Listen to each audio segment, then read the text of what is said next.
Hey guys, just made a Patreon page. If you're interested, check it out in the description below.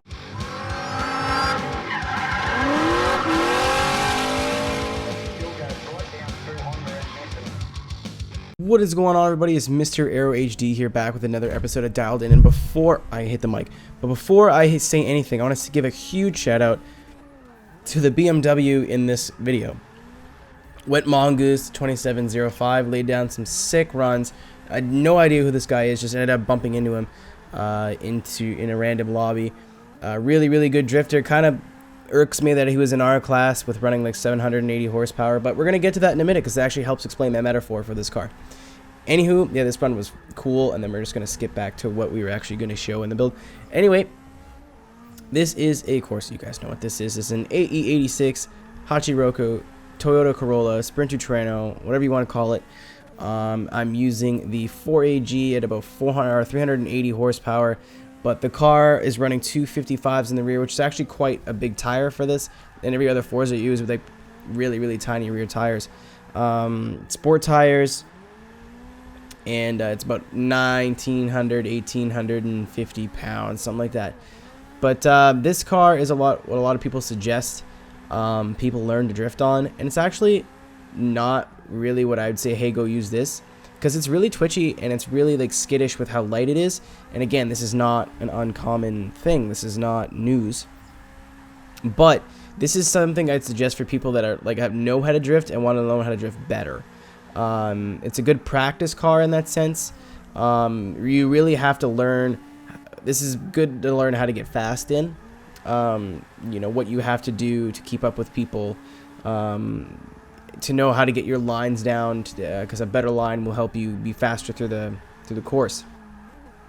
Now there's that, and there's the fact that because this is super light, it's really fun to chuck around, and it's actually got a lot of grip, and it's really fun to drive. But my example here is this guy, again, a super good drifter, and I'm really glad I bumped into him. Threw out some really good entries in the Lime Rock Park here. I know my equipment, so I know how to keep up with this guy and stay next to him, and I know how to drive my car to where I can tandem with him somewhat properly.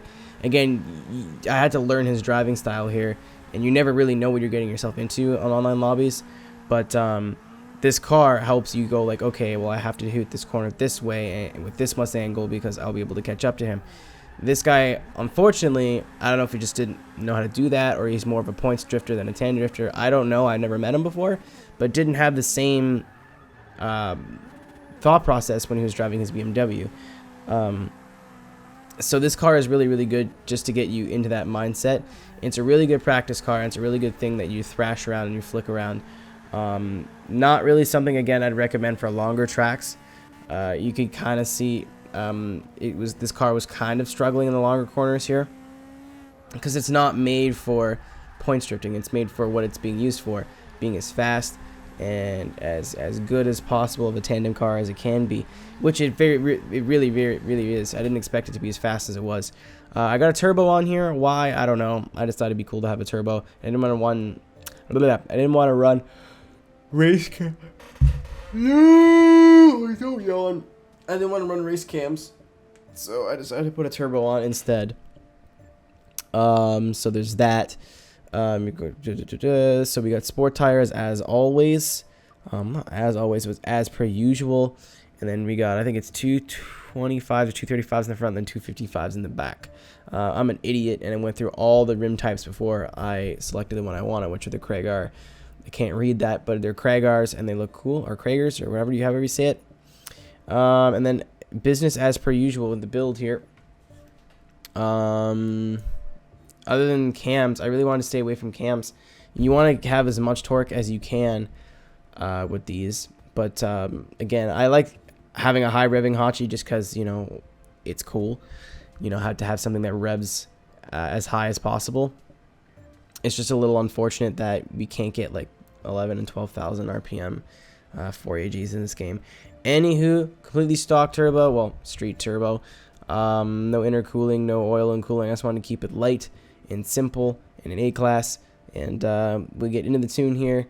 Really low tire pressure in the rear, and then the gear ratio to compensate for the engine, everything's fairly a little bit softer than normal, but fairly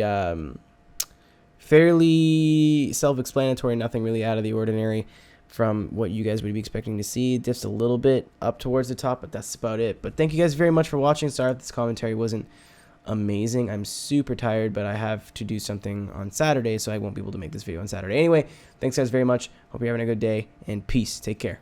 Hey, thank you so much for watching. If you liked the video, make sure to give it a like, and if you want to see more, click the subscribe button. Also, consider becoming a patron at my Patreon page, patreon.com/MrAeroHD. Want to follow me on social media or want to hear the song that you heard in the video? Please check the description.